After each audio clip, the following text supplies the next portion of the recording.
Shalom. Uma noite, um exército, 185 mil mortos, sem batalha, sem gritos, sem resistência. A maior potência militar do mundo antigo cai em silêncio diante dos portões de Jerusalém. Teria sido um anjo destruidor?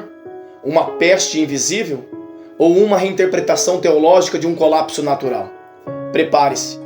Esse vídeo vai desenterrar um dos relatos mais provocativos, misteriosos e polêmicos da Bíblia. Em 2 Reis, capítulo 19, verso 35 está escrito: Então naquela mesma noite, saiu o anjo do Senhor e feriu no arraial dos assírios 185 mil. E quando os restantes se levantaram pela manhã, eis que todos estes eram cadáveres. Esse é o tipo de texto que paralisa a mente moderna. Um massacre invisível.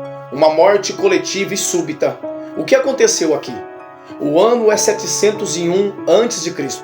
O rei assírio Senaqueribe, filho de Zargão II, já havia destruído a Babilônia e agora volta sua fúria para o reino de Judá. Ele conquista Laquis, a cidade e fortaleza de Judá, e então marcha contra Jerusalém, a capital, cercando-a por todos os lados. Em 2 Reis, capítulo 18, narra o cerco e a zombaria.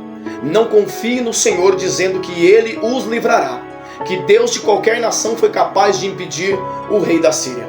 Senaqueribe não desafia apenas um rei, ele desafia o Deus de Israel, o Yud-Rei Vav-Rei. Ezequias então rasga suas vestes, entra no templo e ora diante do Senhor e clama: Inclina, ó Senhor, os teus ouvidos e ouve, para que todos os reinos da terra saibam que só Tu é Deus. 2 Reis 19:16. A resposta vem por intermédio do profeta Isaías. Assim diz o Senhor: Senaqueribe não entrará nesta cidade. Eu a defenderei, eu a salvarei. Naquela mesma noite, o texto diz que o anjo do Senhor saiu e matou 185 mil soldados. Mas o texto é enigmático, não descreve como morreram. Só diz que ao amanhecer estavam todos mortos. Sem combate, sem armas, morte total, em silêncio. O texto diz: saiu o anjo do Senhor e feriu 185 mil homens. Mas como? O que exatamente aconteceu naquela madrugada silenciosa? A Bíblia não descreve a batalha. Nem armas, nem sangue, apenas morte. A partir daqui, a história se bifurca em 3 possíveis leituras. E cada uma delas revela algo profundo sobre o modo como compreendemos a Deus, história e o juízo. A Bíblia afirma que o anjo do Senhor matou 185 mil soldados assírios naquela noite. Uma morte súbita, silenciosa, coletiva. Mas que doenças naturais matam com esse tipo de velocidade? A ciência moderna nos oferece uma suspeita histórica. A peste bubônica, uma das pandemias mais letais da história da humanidade, responsável por dizimar milhões na Europa medieval. Mas muito antes disso já existia. O que é a peste bubônica? Ela é causada pela bactéria Yersinia pestis, transmitidas por pulgas que vivem em ratos. Exatamente os tipos de animais abundantes em acampamentos militares lotados, mal higienizados, com água contaminada, lixo e cadáveres. Mas aqui está o ponto crítico. A peste bubônica não mata em horas. Ela tem um período de incubação entre 2 e 6 dias. Ou seja, é devastadora, mas não instantânea. Então, como entender o relato bíblico?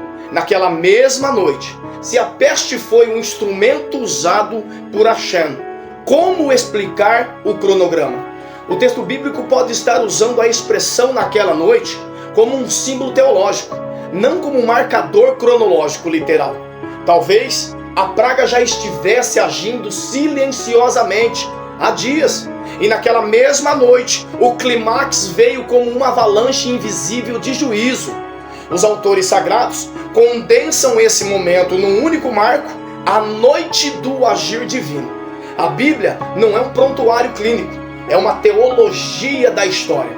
O foco não está na bactéria, mas no Deus que derrota exércitos sem disparar uma flecha. O historiador grego Heródoto, em Histórias 2, página 141, descreve uma situação semelhante. Ratos invadiram o acampamento de Senaqueribe no Egito, corroendo flechas e cordas, e posteriormente uma praga mortal dizimou as tropas. Um relato paralelo que pode se relacionar ao evento em 701 a.C.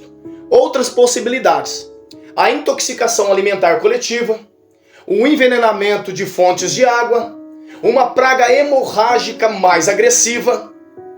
Todas são viáveis em cenário de guerra, mas nenhuma explica por si só a narrativa de 185 mil mortos em silêncios.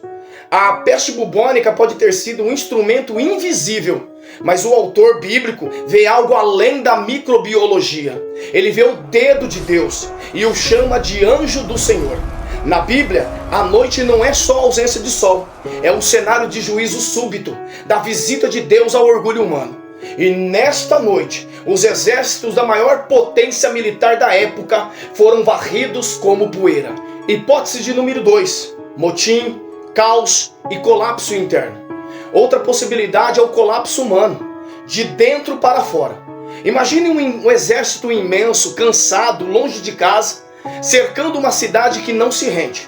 Racionamento de águas, mortes misteriosas no acampamento, medo, paranoia, comandantes em pânico, rebeliões internas, disputa por comando. O medo coletivo é mais letal do que a espada. E se o colapso não foi apenas físico, mas também psicológico e estratégico?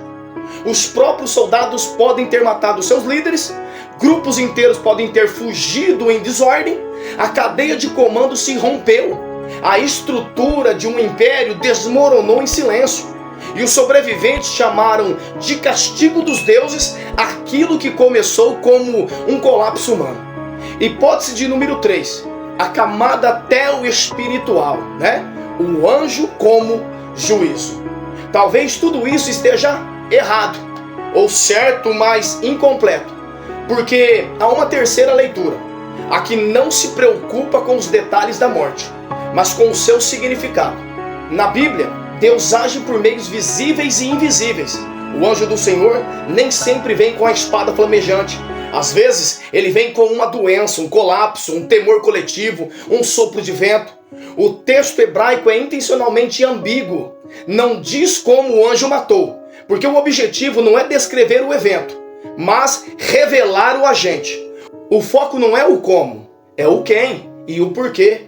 Para os autores bíblicos, a história não é neutra, ela é teológica. A mão de Deus por detrás dos grandes movimentos da história, mesmo quando seus instrumentos são pragas, homens ou falhas humanas. A Bíblia não é um relatório forense, é uma teologia da história. E nessa história, Deus venceu um império sem disparar uma única flecha. Existe hoje em exibição no Bristol Museum um cilindro de argila, um documento oficial do inimigo. Um eco da mesma história, mas com outra voz. Esse artefato é um prisma de Senaqueribe, também chamado de Taylor Prism, escrito em cuneiforme acadiano. O texto registra as conquistas do rei Senaqueribe, inclusive a sua campanha contra Judá. Nas linhas 27 e 33, ele afirma: quanto a Ezequiel judeu, eu o encerrei como um pássaro numa gaiola dentro de Jerusalém, sua residência real. Levantei torres contra ele, mas não menciona ter conquistado Jerusalém.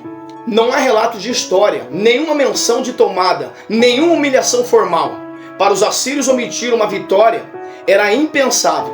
Eles inventavam histórias, eles gravavam triunfos, mas aqui há silêncio. E o que acontece depois? Segundo o relato bíblico de 2 Reis, capítulo 19, versículo 36 e 37, Senaqueribe retorna a Nínive, sua capital, e ali é assassinado pelos seus próprios filhos enquanto adorava o deus Nirosk. Para o autor bíblico, a humilhação é completa. O rei que afronta o Deus de Israel morre no templo do seu próprio Deus.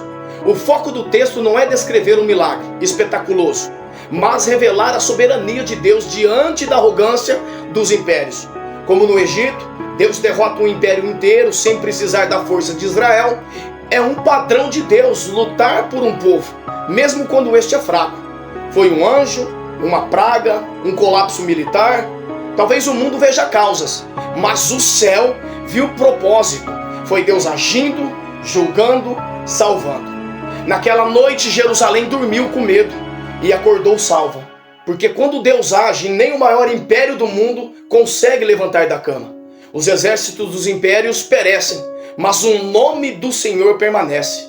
No Salmo de número 135, versículo 13, está escrito: o teu nome, Senhor, permanece para sempre. Esse foi o vídeo de hoje, uma história antiga, mas com ecos que ainda ressoam na eternidade. Se esse conteúdo falou com você, compartilhe, porque o mundo precisa lembrar que Deus ainda reina sobre as nações. Inscreva-se no canal, deixe seu comentário e nos diga, você acredita que foi um anjo, uma praga ou um juízo de Deus antes do tempo? E até o próximo vídeo, onde a teologia, história e mistério se encontram sob a luz da palavra. Um forte abraço a todos, Lehitra Otto, bye bye.